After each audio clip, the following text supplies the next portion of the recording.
Oi, pessoal, começando mais um Royconcast, o podcast aqui da Ciclo E-Commerce para ajudar você, gestor de e-commerce, a vender mais. E hoje nós estamos aqui com a Alessandra Alves. A Alessandra é profissional de e-commerce, trabalha com digital, tem aí uma experiência incrível e veio hoje aqui compartilhar com a gente a sua vivência nos projetos, né? Então vamos aprender um pouquinho com ela aqui. Oi, Ale. Oiê, tudo bem? Primeiro, obrigada pelo convite. É muito legal poder trocar e passar um pouquinho do que eu aprendi nesses quase não, mais de 12 anos de experiência dentro do ambiente digital. Olha que legal, hein? E conta pra gente, Ellie, como que você iniciou aí? Você iniciou direto no e-commerce? Você iniciou por agência? Você passou por quais áreas aí até chegar no e-commerce, né? Cara, depois que eu fui me dar conta que eu já existia dentro do ecossistema de e-commerce, porque eu comecei no Groupon. Aí no Groupon, primeiro eu tinha começado com a parte de atendimento, aí quando eu fui ver eu estava mexendo com a parte financeira e até cheguei a passar para a parte de edição, que seria já mexer na cara de um site. Então, para mim, aquilo não era e-commerce, eu trabalhava com compras coletivas. Na época que o Uhum. Groupon era legal, assim, antes de dar alguns problemas, né? Mas assim, na época que compra coletiva tinha dado um boom aqui no Brasil. Que Depois legal. do Groupon, eu fui tratar de redes sociais na Centauro, que também era dentro ali daquele ecossistema. Aí, naquela época, tinha a parte de moderação, mas também de gerar conteúdo ainda de uma forma muito precária, né? A gente estava tentando entender qual era o papel das empresas dentro das redes sociais. Facebook ainda era legal para todo mundo naquela época. Agora a gente vê muito mais Instagram para a empresa, né? Realmente tendo interação. E quando eu estava no Groupon não, na Centauro, eu resolvi fazer faculdade de moda, porque eu desenhava. Então eu falei, não, meu negócio é moda, quero ser estilista. E durante meu trabalho na Centauro apareceu uma oportunidade de trabalhar como analista de e-commerce dentro da Shoulder. Olha que legal. Aí essa análise de e-commerce também tinha a ver com saque, então era meio que um faz tudo, mas eu vi naquela época como uma oportunidade de migrar depois para a parte de criação. Só que aí eu comecei a trabalhar com e-commerce de moda, entender o que era e-commerce de moda, me encantei, assim, realmente pela operação, de entender como funcionava cada coisa daquele universo que eu já consumia e que, de certa forma, já tinha um pouco a ver com a minha segunda formação, que era design de moda, né? Perfeito. E até surgiu um processo seletivo na Shoulder para trabalhar com a parte de criação.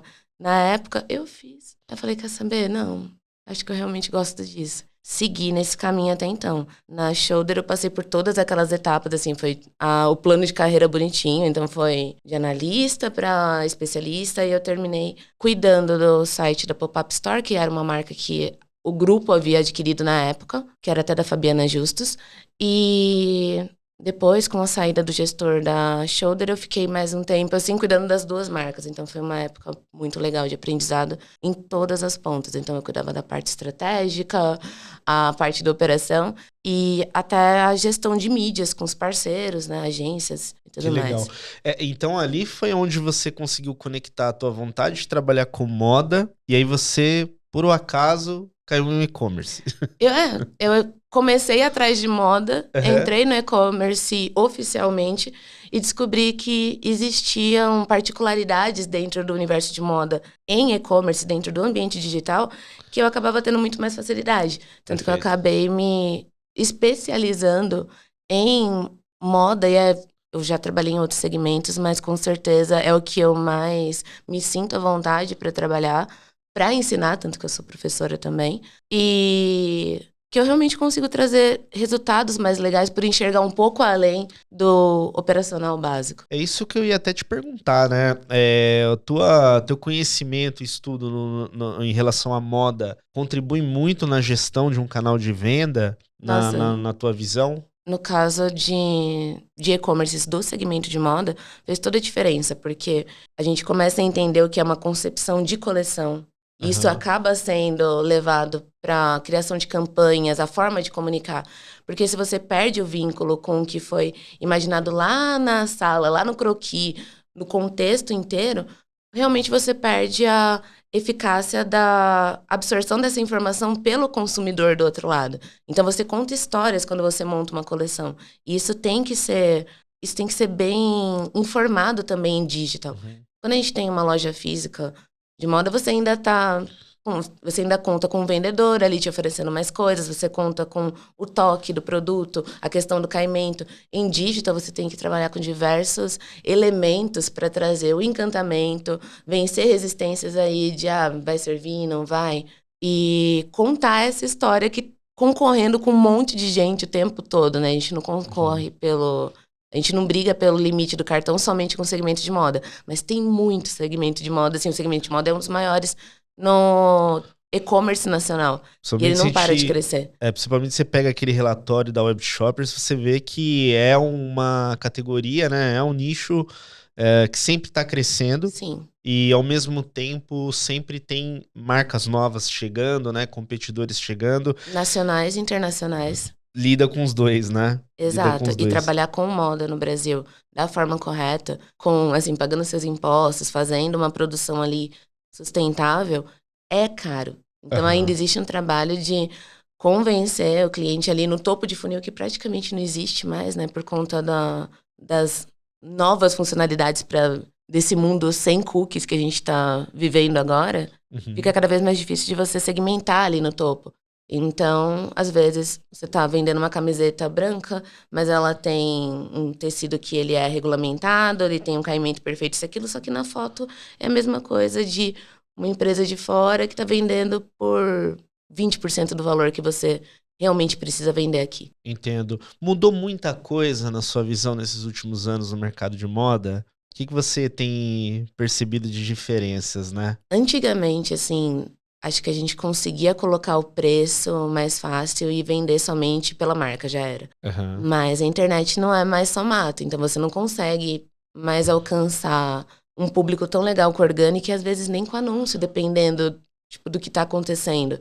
E aí, então, você precisa investir muito mais em relacionamento, em uma comunicação assertiva e mais amigável. O seu trabalho agora em moda, ele não se limita a fazer uma peça bonita e de boa qualidade.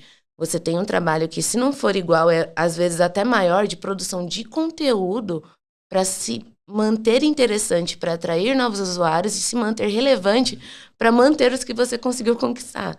Então, a gente tem um trabalho muito grande também em mídias sociais e CRM para criar um ambiente mesmo em que as suas vendas possam se estabilizar e crescer com segurança. Não dá mais para você dar um tiro de canhão em mídias e achar que tá tudo bem. Às vezes o desconto que vai salvar a meta desse mês vai te prejudicar por 2 meses lá para frente, dependendo do que você vende. Entendo. Esse é um ponto muito importante. Você falou de conteúdo, eu acho que isso vem se aplicando em vários tipos de empresas, vários tipos de negócio. É uma forma de se diferenciar de alguma forma, ou ao menos manter a atenção das pessoas, né? Na marca, por exemplo, eu enxergo muito isso também, né? O que eu vejo é em relação à competição também, igual você falou, né? Hoje a gente tem também empresas de fora vindo, né? Sim, pro Brasil. pesado. Principalmente, você pega aí não só marcas, mas o modelo de operação, né? Como modelo de negócios, mais na linha dos marketplaces também, trabalhando forte. E aí isso, obviamente, vai gerando ali uma movimentação das empresas. E aí você tocou num ponto que eu acho muito legal até da gente falar, dessa estratégia de relacionamento e CRM. Também, né? Vamos, né? Pensando no CRM de uma maneira mais estratégica. Eu vejo muita empresa, quando é pequena, médio porte, confundir CRM com e-mail marketing. E nada mais. Né? Então, não, eu faço CRM, eu tenho ali meus disparos de e-mail marketing. E a gente sabe que não é isso, né? Mas na sua visão, né? Qual que é a importância de uma empresa ter ao menos uma estratégia de CRM? Para quem talvez tiver interessado em entender o que é CRM. Você pode comentar para a gente um pouco da tua visão também? Sim, com certeza. Assim, primeiro que, cara, há um tempo a gente ouvia que o e-mail marketing tinha morrido, né? O canal de e-mail tinha morrido. Só que com essas mudanças na política de cookies e nas regras de privacidade mesmo, tá cada vez mais difícil você entender com quem tá falando ali no topo. Perfeito. Então, quanto mais para dentro de casa você trouxer esse usuário, mais fácil vai ser de transformá-lo efetivamente em um cliente, depois de cliente, fidelizar e transformar alguém ali que realmente vai fazer diferença ali, pensando no LTV, que é realmente o lifetime value, o valor desse cliente ao longo do tempo, que é o que a gente precisa realmente pensar. quanto antes a empresa se estruturar e começar a trabalhar com o CRM, melhor, porque CRM ele depende totalmente do seu banco de dados. Se você decide daqui a 5 anos, eu vou começar a fazer o meu CRM, você não pode mais pegar o e-mail de qualquer lugar e, passou aquilo pelo meu site, não deu um opt-in nem nada, vou pegar o e-mail e vou falar com você. LGPD tá aí para vigiar e punir esse tipo de prática. E mesmo que a princípio pareça que, então, nossa, ficou muito mais difícil trabalhar com e-mail, a médio e longo prazo até acaba sendo melhor, porque a chance de eu converter um cliente que realmente se dispôs, né, ele aceitou conversar comigo através daquele canal é muito maior do que alguém que eu peguei o e-mail aleatoriamente. Aí, tem menos custo até pra gente, se for analisar dessa forma. E a estratégia de CRM mesmo, que é a estratégia de relacionamento com o teu cliente, ela não deve se limitar ao canal do e-mail, porque a gente está agora no mundo que existe o WhatsApp. Existem outros canais em que você pode entrar em contato com esse cliente. Por incrível que pareça, até o SMS é um canal de comunicação que hoje converte... Ele ainda existe. Vou te falar uma coisa mais bizarra, até mala direta. Se você mandar alguma coisa assim, tipo um flyer fofo, obviamente, né? Tipo, que tem a ver com o seu universo, vai surpreender o seu cliente, porque quem recebe uma carta hoje em dia?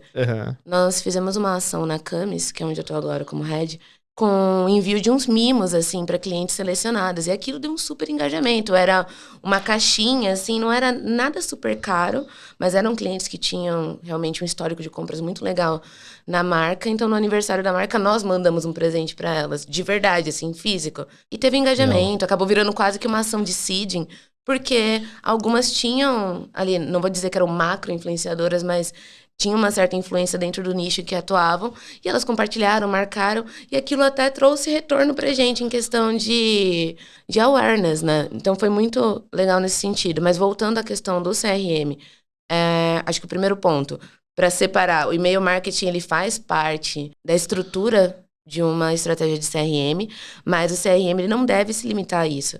Até porque não é todo mundo que vai abrir e-mail. Existe essa pessoa, existe. Mas a gente precisa considerar várias outras possibilidades, porque às vezes vai ser um cliente que vai conversar melhor com você no WhatsApp, vai conversar com você num grupo fechado ali do Instagram. Do Telegram. Tem marcas que já estão trabalhando dessa forma. E a gente acaba, quando você faz uma estratégia de CRM eficaz, você cria novas oportunidades de venda para aquele cliente, você personaliza mais essa comunicação. Então, se você realmente, é por isso que eu falo que você tem que começar o quanto antes, porque aí maior o volume de dados que você vai ter para analisar e para entender o comportamento daquele seu cliente e dessa forma conseguir gerar conteúdos que realmente sejam relevantes para o perfil dele dentro da tua marca, dentro da sua empresa. E quando a gente fala de moda, isso é mais importante ainda, porque eu tô lidando com gosto. Eu sei mais ou menos qual que é o tempo que esse cliente costuma comprar aqui. Por que eu vou deixar passar os 3 meses que eu sei que é o tempo de recompra dele para começar a mostrar o que eu tenho? Perfeito. Porque eu tenho paths ali, analisando, né, o caminho de conversão. Tem gente que demora mais de 30 dias para converter e tá ali, visitando o site 30 vezes. Então, eu preciso conversar com esse cliente antes para já gerar o desejo e, de repente, fazer com que ou ele antecipe essa recompra ou ele, pelo menos, aumente, né? Ele entenda que existem mais coisas. E a estratégia de CRM, ela vai muito além de simplesmente um conteúdo de conversão, que é aquele negócio produto. Existem algumas empresas, pode citar empresas? Pode. A Salve é uma empresa de cosmético que faz uma jornada de relacionamento com o cliente muito legal, assim, desde o início. Você fez a inscrição, você vai receber, obviamente, né? Tipo, surpreendendo um total de 0 pessoas, um cupomzinho ali para sua primeira compra.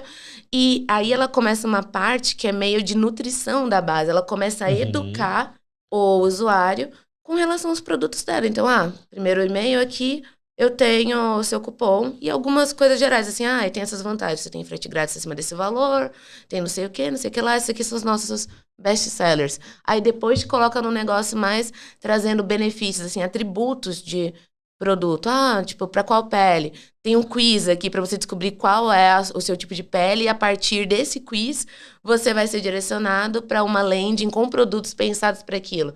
Então, é uma jornada que você tá vendo o produto o tempo todo, mas você nem tá pensando em produto. Entendo. E nesse caso, eu não tô nem falando de moda. Se a gente consegue trazer isso para dentro de moda, é muito melhor, porque, assim, Tem empresas que têm um catálogo mais enxuto, como a que eu estou hoje, né, que trabalha mais com básicos de luxo. Então, a gente tem que o tempo todo reinventar formas novas de falar, essencialmente do mesmo item. Mas imagina uma C&A que tem um catálogo gigantesco. O que fazer para falar disso tudo? Vou trabalhar só com promoção a vida toda? Não. Então, quanto mais você enriquecer o seu CRM, até com dados do seu cliente para entender como que ele navega, que tipo de produto que ele visualiza, o que eu posso complementar até com a ajuda de inteligência artificial, entendendo ali o comportamento de outros usuários que agiram ali de forma similar. O que eu posso agregar como recomendação para isso? Porque senão, cara, não existe equipe de marketing que dê conta de fazer um e-mail eficaz para todos esses produtos, que mostre tudo e que faça sentido para todos os clientes. Sim, eu concordo. E assim, esse processo de nutrição durante a jornada do cliente é igual você comentou. Quando uma marca ela trabalha informações e conteúdos que não são necessariamente só voltados à oferta, ela aproxima as pessoas. Sim. Porque, pelo menos nesses anos, né, atuando também, é algo muito óbvio para mim.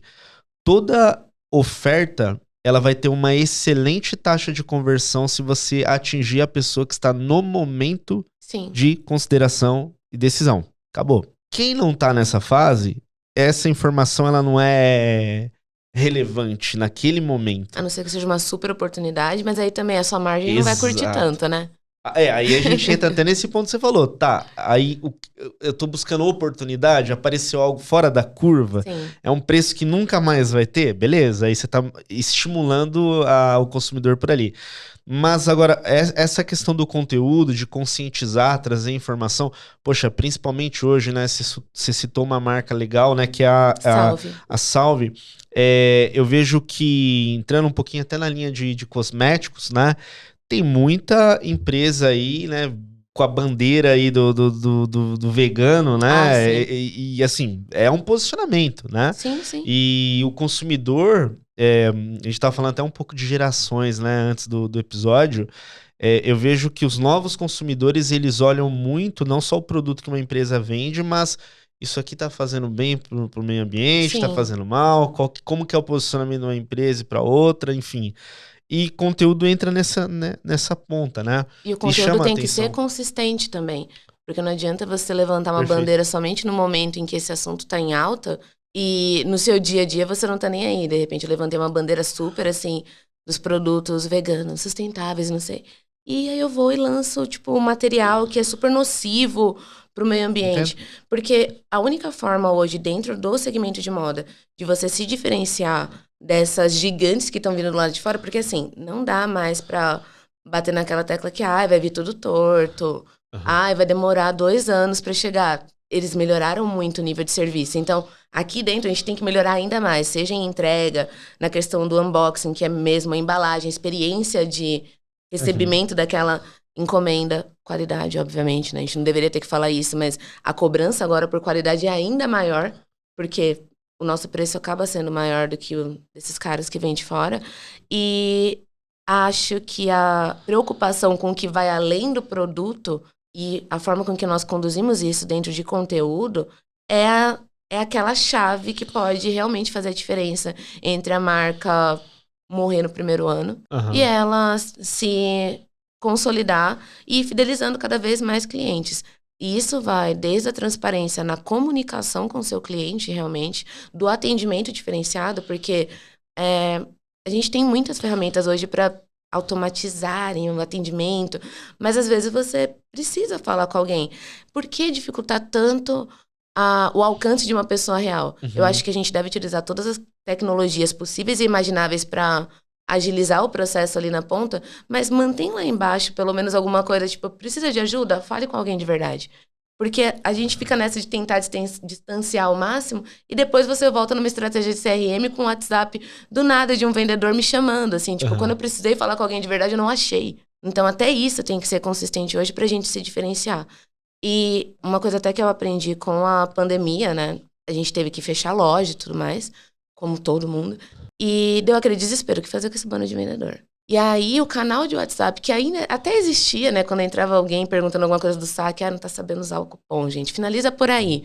A gente começou a usar efetivamente para tentar resgatar aquelas almas perdidas do varejo físico. E acabou se tornando um canal oficial e muito promissor dentro de moda, porque às vezes você realmente precisa de alguém para tirar dúvidas específicas que com imagem, com vídeo você não consegue passar. Entendo. Então, não dá mais pra gente enxergar cada canal, o cliente é só online. Não, o cliente é só da loja física, o cliente só compra pelo WhatsApp. Uma estratégia ali omnichannel, ainda que você não tenha ferramentas omnichannel de verdade em todas as pontas, mas pelo menos estimular a experimentação do usuário em vários canais é muito bom para a empresa. Eu fiz uma análise ali diretamente, tipo, dos números reais da Camis, que é onde eu tô agora, e as clientes que compravam em 2 ou mais canais, elas gastavam cerca de 30% a mais do que cliente de loja física sozinho. O cliente de loja física já gasta mais que um cliente que é exclusivamente online. E quando eu tinha essa coisa da combinação, eu consigo obter um resultado ainda melhor, assim. Na hora que eu quero uma oportunidade, eu acabo vendo o site, mas tem uma peça mais cara aqui, que não tenho certeza que eu vou ficar legal, eu vou na loja, tô em dúvida sobre algum processo, vou pedir ajuda no WhatsApp, e aí você vai realmente atendendo o cliente no momento que ele quer e aonde ele quer. Perfeito. E isso é melhor para o cliente e para a gente também. Sim, sim. E assim, hoje até a tua operação ela é uma operação tanto digital quanto o físico, então. Sim. Né? Como que é lidar, né, com esse tipo de operação? Tem muito gestor, né, que está assistindo a gente que às vezes ele tem uma operação só e-commerce, né, só lida com o canal digital. Como é atuar numa operação que você tem o digital e o físico? Como aproveitar as oportunidades, né, utilizando os dois? E quais são os desafios também de atuar numa operação dessa? Eu já trabalhei em dois cenários diferentes. Eu já trabalhei em uma marca que nasceu no físico e foi pro digital, então existia uma resistência muito grande por parte da equipe comercial em enxergar o site como um canal que canibalizaria as vendas do ambiente físico. Então, muita resistência, assim, mas não pode, tem mais estoque no site, não sei o quê. E deixando de enxergar o site como uma vitrine. Que realmente ele é, assim, a gente, não sei, assim, já vi algumas pesquisas, as pessoas não abandonaram o varejo físico, mas é uma coisa muito mais assertiva. A gente não tem mais aquele comportamento antigo da galera e simplesmente dar um passeio no shopping, aí eu vou ver o que acontece. Às vezes você vai no shopping atrás de uma marca específica que você viu, porque você quer agilidade, eu quero a peça para aquela noite.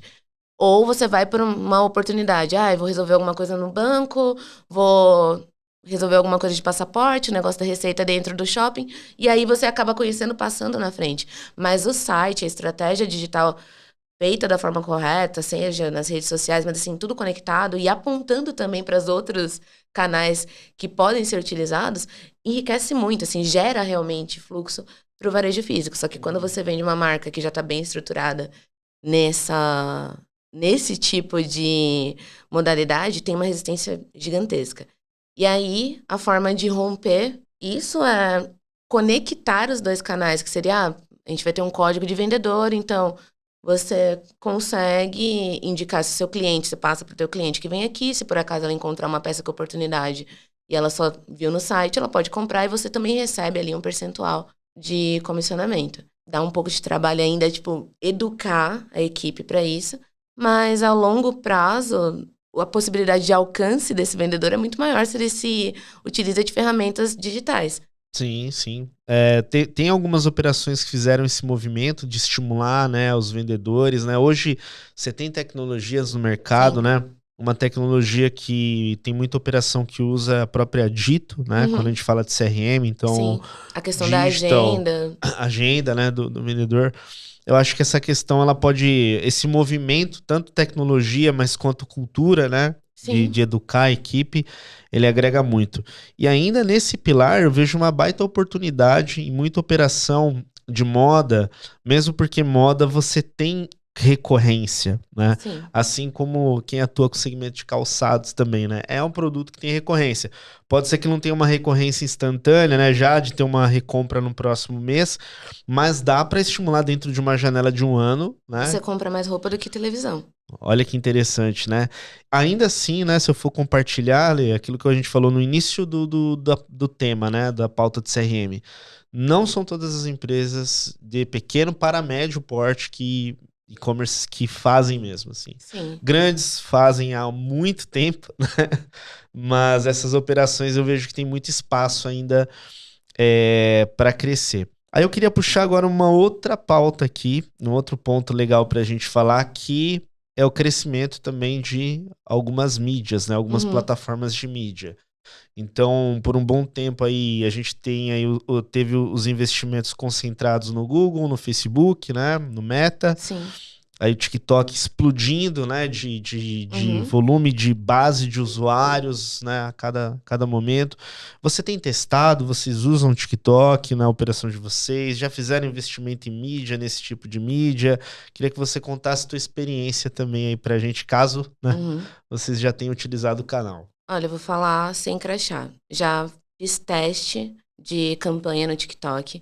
E tem uma coisa legal que a gente faz na Camis, que é um grupo focal. Então, nós pegamos primeiro clientes que seriam de um grupo quente, que são clientes muito, muito boas realmente, né? Fidelizadas real, oficial.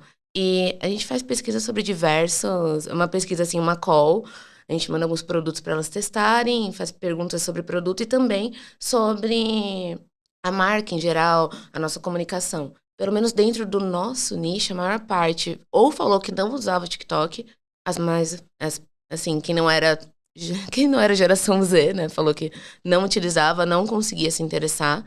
E quem disse que se interessava, pelo menos dentro desse nicho em que a Camis está inserida hoje, falou que ainda pensava no TikTok como um momento de, cara, não quero ver anúncio aqui. Assim, algo mais de entretenimento, você diria? Entretenimento, é um momento que eu tô, tipo, é o meu momento de descompressão. Certo. Então, um anúncio com cara de anúncio ali não vai me convencer.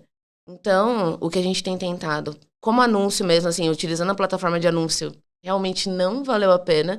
Então, o que a gente tem feito agora é investir na parte do conteúdo orgânico para realmente criar uma consistência, caso...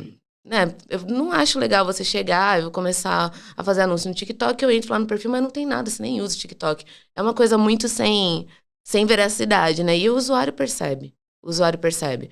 E criando esses conteúdos orgânicos, sentindo o que performa, o que não performa, qual que é o jeito de colocar o meu produto inserido nesse universo, sem falar especificamente de produto. Porque eu acho que o Instagram ele virou praticamente um marketplace, que por acaso tem conteúdo no meio. Tanto pelo volume de anúncios que a gente vê. A cada 2 scrolladas. Exato. E olha, não, e assim, é muita coisa. Então, realmente um marketplace com conteúdos ali no meio que até muitas vezes são repetidos, né? Porque essa coisa das páginas até de meme ficarem reproduzindo o conteúdo uma das outras, assim, parece um mundo sem fim. É Inception ali o tempo todo e você já viu aquilo 1000 vezes. Então, você acaba já estando mais propenso a ver algo ali de mais repetitivo. Então, acho que nesse sentido já explica por que a gente tá lá. E no TikTok, primeiro tem a questão do funcionamento do algoritmo mesmo. Você não precisa me seguir para ver alguma coisa minha. Se eu acertar a mão ali e cair numa trend, vou ser visualizada por muita gente. Isso significa que eu vou vender? Não, especificamente. Então, eu acho que vale a pena começar a fazer conteúdo nessa mídia, assim, nessa rede social. Testa anúncio. Se tiver retorno pra você, cara, legal, segue o seu caminho. Mas não existe receita de bolo. Falar que tá funcionando pra todo mundo é mentira. Entendo. Então é isso. Você acredita que talvez um outro ponto que se encaixe nesse desafio de usar uma plataforma nova de mídia, né, possa ser também esse ponto voltado ao formato de como trabalhar o conteúdo ali? Com certeza. Porque vamos pegar um exemplo, né? Quanto tempo a gente usa um Meta numa operação, né, de e-commerce? Há mais de 10 anos? Com certeza. Então ali já amadureceu, né, o jeito que funciona, a gente vai usando a mídia, existe uma certa boas práticas no Meta Ads, né? Sim. Eu vejo que igual você falou, do TikTok, assim, ele tem um crescimento de base de usuários, né? Sim. mas o formato e a dinâmica do conteúdo ali dentro tende a ser diferente da outra mídia que nós já estávamos Sim. acostumados, né? E aí eu enxergo igual você, assim, testa, a melhor coisa que um profissional, uma empresa pode fazer é apareceu algo novo que tem a ver com o teu público ou negócio, Exato. faz um teste e avalia os números, né? Assim, acho que todo mundo tem que ter o seu perfil em todas as redes sociais. Então, independente se você vai usar ou não, já guarde seu arroba, que depois é mó caro pra tentar pegar de alguém da Índia que comprou antes de você. Mas... E aí, você tem que lembrar também de uma coisa. Fazer conteúdo dá trabalho. É o que eu falei, assim, em moda, se a gente não gasta metade do tempo da equipe fazendo conteúdo, às vezes até passa disso. E assim, quando eu penso em conteúdo, eu tô falando desde produzir foto, a gerar um vídeo para Instagram, para Reels, vou fazer uma publicação no post, agora eu vou fazer um vídeo para o TikTok. Então, você tem que escolher suas batalhas. Onde você consegue faturar, de fato? Assim, onde é que você vai converter? Tô convertendo mais no Insta, então, tipo, infelizmente, vou ter que dedicar mais tempo lá. Mas eu não posso deixar abandonadas as outras mídias, porque em algum momento a Meta pode fazer algo novo e acabar com o meu alcance. Como já aconteceu no Google, já ocorreram mudanças ali na forma de entrega de anúncios que, para quem só sabia trabalhar daquela forma, acabou, assim. Até por isso que a gente não pode ficar dependente tão fortemente de um canal só, né? Eu acho muito engraçado quando alguém vem e fala: nossa, assim, eu tenho muito orgulho da minha operação, porque 60% do meu faturamento vem do Insta. Assim, nossa, eu tô estourando. Eu falei, cara, 60% do seu faturamento vem disso. Aconteceu um negócio, vamos só brincar. Invadiram, assim, hackearam-me. E aí, de onde você vai tirar esse 60%? Assim, você não vai conseguir tirar isso do nada de outro lugar. Então, se você já começa a nutrir perfis e aprender a trabalhar com outras mídias em paralelo ao que você já sabe fazer e, tipo, tá dando certo, se acontece alguma coisa dessas, você consegue forçar um pouco mais e compensar. Pode ser que não cubra 100% do que você perdeu. Mas com certeza vai ser um prejuízo menor do que se você não tiver nenhum bot salva-vidas ali do lado. E eu vejo a necessidade de começar a trabalhar, pelo menos no orgânico, seja no TikTok, seja no Pinterest, pra moda, né? Falando de canais que têm a ver com moda. Eu acho importante começar a trabalhar esses canais porque a gente não sabe realmente o dia de amanhã. As coisas estão mudando muito rápido, as coisas estão perdendo a eficácia muito rapidamente. Então, o que eu sabia fazer, o que eu sabia que funcionava no ano passado, já não funciona esse ano. Então, eu já tive que mudar totalmente o formato e ainda assim tentando respeitar a cultura, né, a identidade das marcas. Mas hoje o que tá dando mais retorno é vídeo. Só que vídeo dá trabalho, vídeo exige uma edição. Ai, não, faz um vídeo ali, tipo, espontâneo. Aí, de repente, fica aquele feed feio, com um monte de gente fazendo vídeo instantâneo, só do celular, sem uma iluminação boa. Tô falando de moda.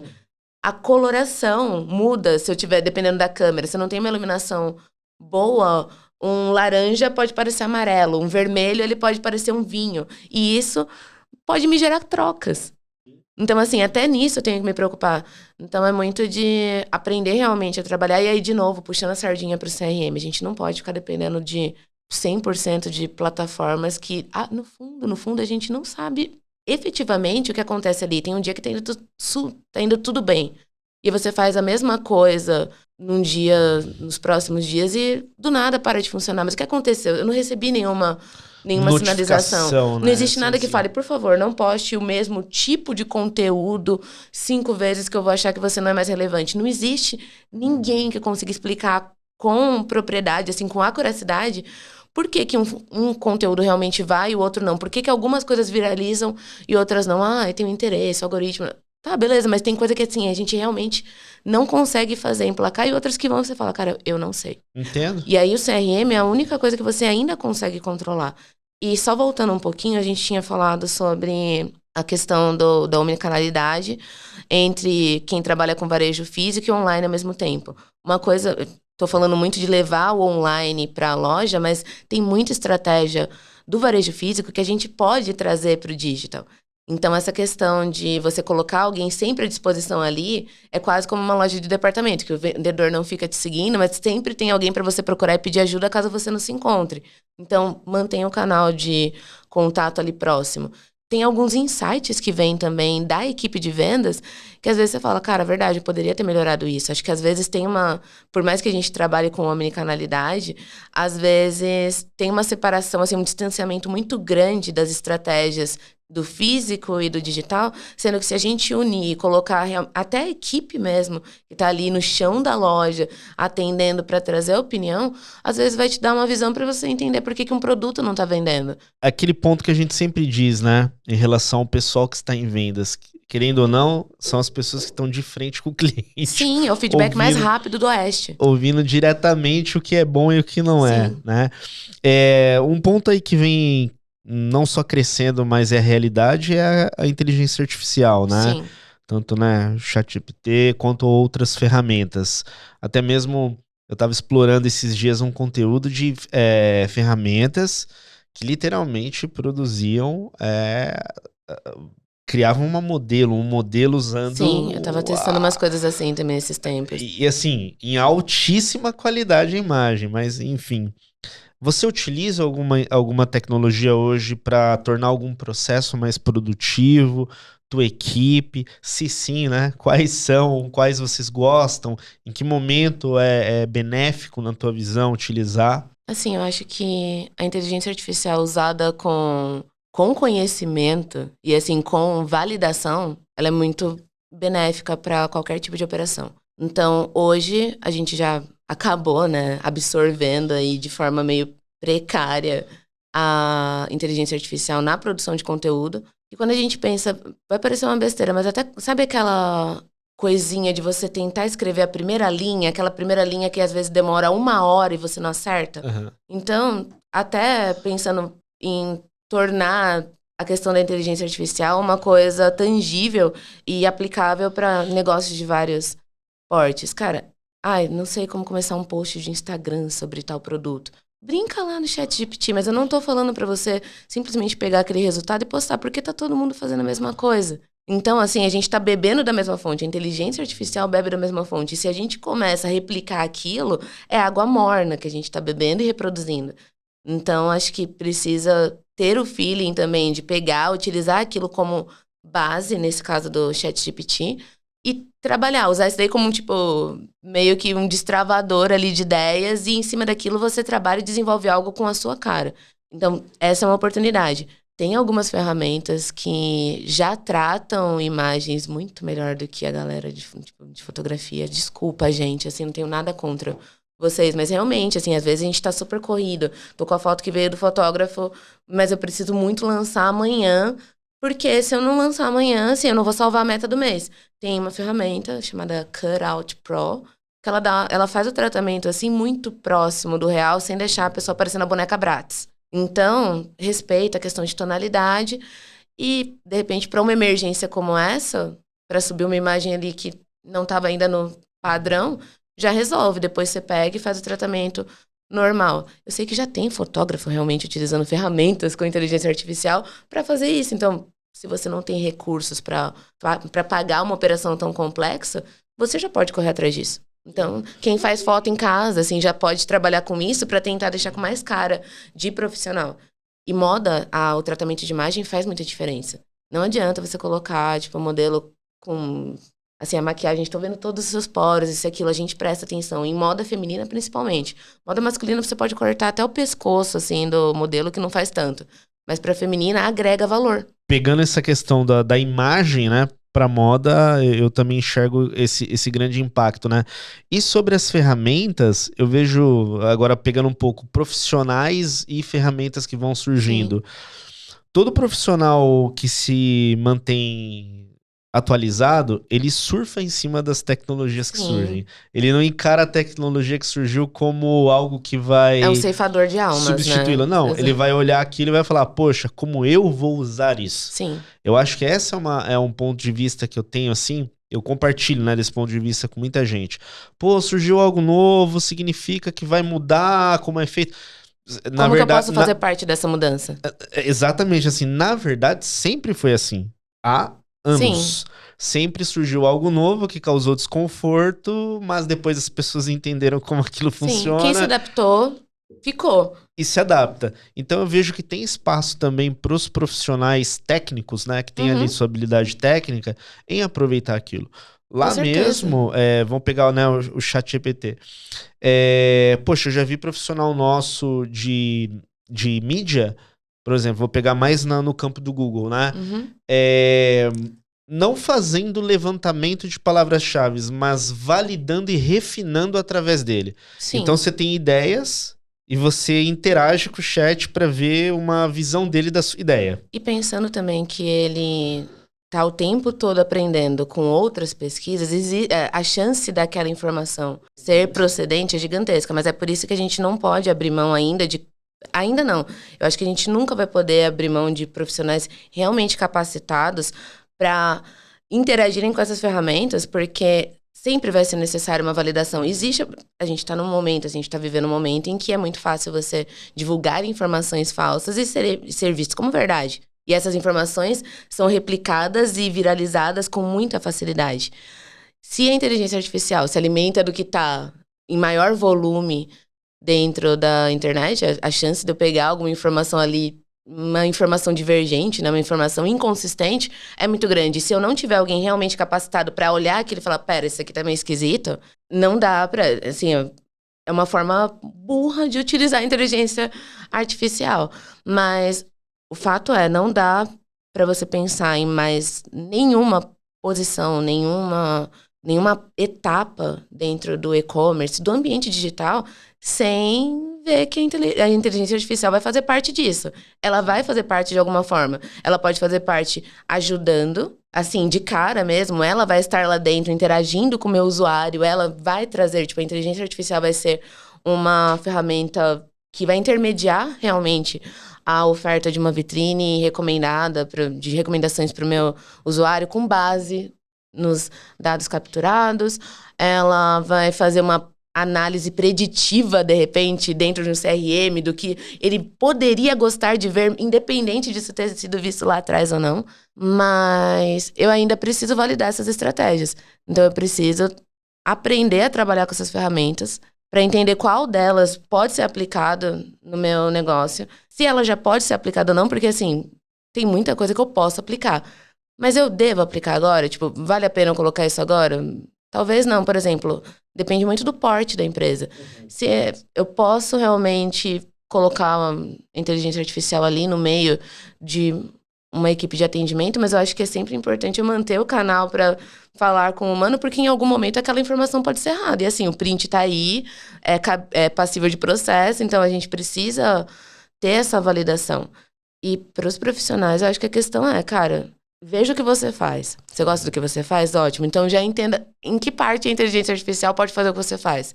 Ela faz o que você faz, então aprenda a fazer com ela para você poder fazer mais. Perfeito, né? Saindo agora um pouquinho do e-commerce ou da operação, né? Entrando mais para esse campo educacional, né? Você comentou que você também atua dando aulas, né? Dando aula na Comschool. Como que é essa experiência? Porque ora você está na linha de frente numa operação ali no e-commerce e agora você tem que transmitir conhecimento para pessoas que estão começando ou pessoas que já estão atuando e estão se aperfeiçoando. Como que é essa experiência? Eu vou ser bem sincera pra você, assim, é uma das coisas que eu mais gosto de fazer, assim, dentro do meu universo. Porque eu acho que a gente aprende muito com trocas de ideias e ensinar é aprender o tempo todo. Então, eu dou aula hoje dentro aí do ambiente digital também, né? É sobre e-commerce, acaba sendo. Mas é muito legal você falar que às vezes tem ali uma pessoa que está pensando em empreender e está fazendo curso. Então ela já traz uma visão que eu não tenho, porque eu já estou há muito tempo, eu tenho uma visão, posso estar com uma visão viciada. A gente conversa com pessoas de outros segmentos, então, nossa, eu tô fazendo isso. E a gente, caraca, você tá fazendo isso daí? Eu vou testar no meu segmento, porque tipo, eu ainda não testei. E eu acho que o mais gostoso é realmente poder ajudar as pessoas a chegarem um pouco mais rápido onde eu cheguei, sem terem que bater tanta cabeça quanto eu bati. Então, acho que compartilhar conhecimento enriquece o mercado para todo mundo. Acho que eu não tô criando ameaças ali à posição que eu tô alcançando. Quanto mais pessoas capacitadas existirem no mercado, melhor vai ser pra gente. Porque também é uma coisa que aconteceu muito na pandemia, né? A gente viu aquele movimento, assim, efeito manada de gente entrando em digital de qualquer jeito. E agora que as coisas meio que se estabilizaram, a gente viu diversos, na fada do layoff passando o tempo todo, né? Em empresas que fizeram contratações gigantescas. E às vezes quando essa galera vem pra fazer um processo seletivo e passa comigo, eu falo, cara, como é que você tava como analista sênior com essa expertise, entendeu? Então eu vejo eu vejo a questão de dar aula como uma possibilidade de agregar também ao mercado que me acolheu tão bem e que eu gosto tanto de fazer parte, porque é muito fácil simplesmente falar, gente, não tem ninguém bom no mercado. E aí eu não ensino. E aí eu vou deixar ensinar, às vezes vai aparecer gente assim que nunca trabalhou em operação e tá vendendo um curso de repente com coisas que o cara poderia ter encontrado no Google, ou de repente que ele pegou do ChatGPT sem conferir, e aquilo começa a se tornar verdade. E aí esses profissionais vão só ampliando ali. Então, fazer parte poder fazer parte do time ali que ajuda a capacitar, pra mim é muito legal.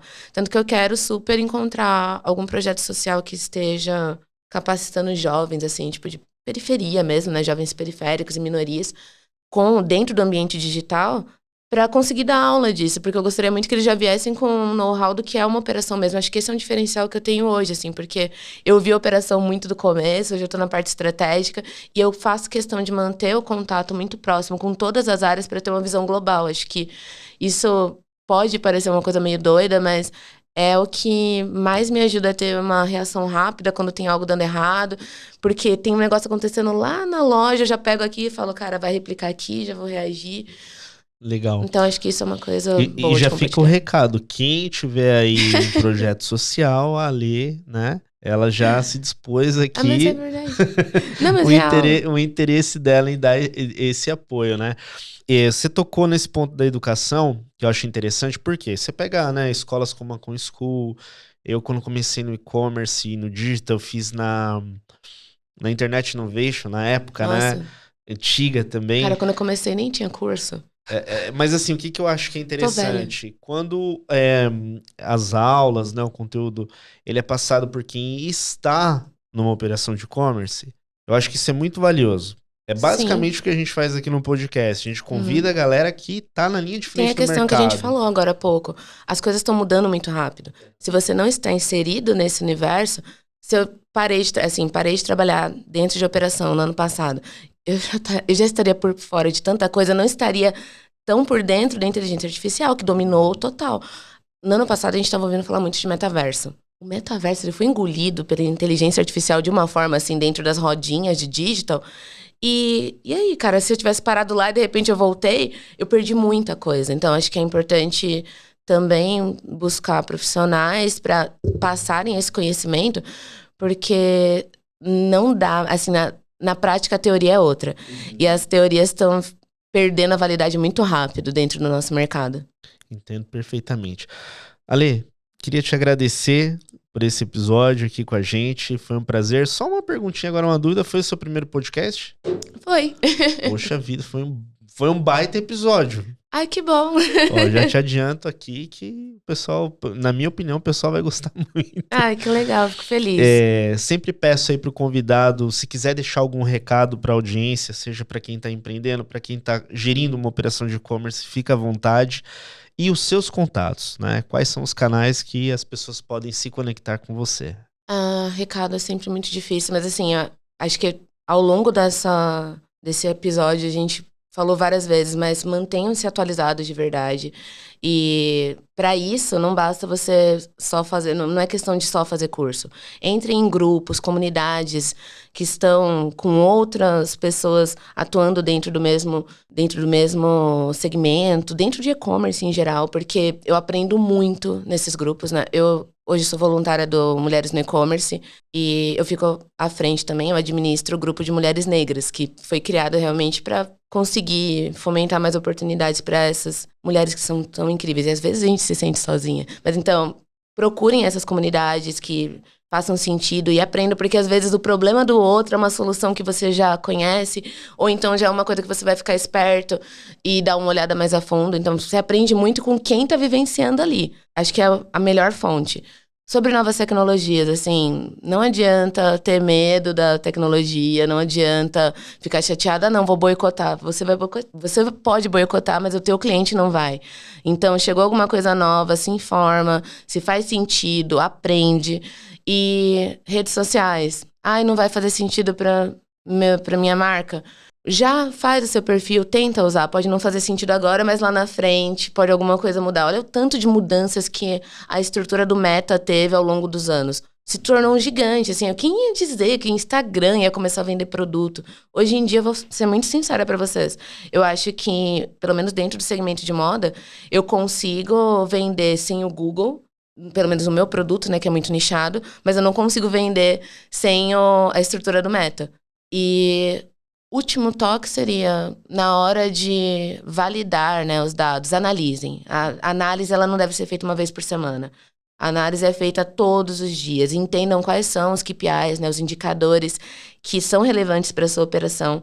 Existem indicadores que são ali padrão de mercado? Sim, mas tem coisa que você sabe que é a sua realidade. Então, às vezes vai ter alguém falando para você, nossa, minha taxa de conversão é 5%, mas o cara tem 10 mil sessões em um mês. Então, aprendam a duvidar de grandes verdades. Não existe receita de bolo, é testando que a gente aprende. E sobre meus contatos, acho que tá tudo como Alessandra Alves mesmo. No Instagram, não. No Instagram tá como @ale.atoria, de aleatória, porque eu sou extremamente aleatória, faz todo sentido. E no LinkedIn tá alessandra.alvz. E eu tô por ali, mas assim, eu já aviso, no Instagram só tem meme. Nada útil. Ó, se conectem com a Alessandra. Alessandra, foi um prazer te conhecer sua história, conversar com você sobre essa dinâmica que é o mercado de e-commerce aí que a gente está inserido. Se você gostou desse conteúdo, deixa teu like, deixa teu comentário, compartilhe com mais pessoas, se conectem aqui com a Alessandra, como ela deixou os contatos dela. E daqui do meu lado eu desejo sempre muito sucesso para vocês aí. Um grande abraço e boas vendas. Boas vendas!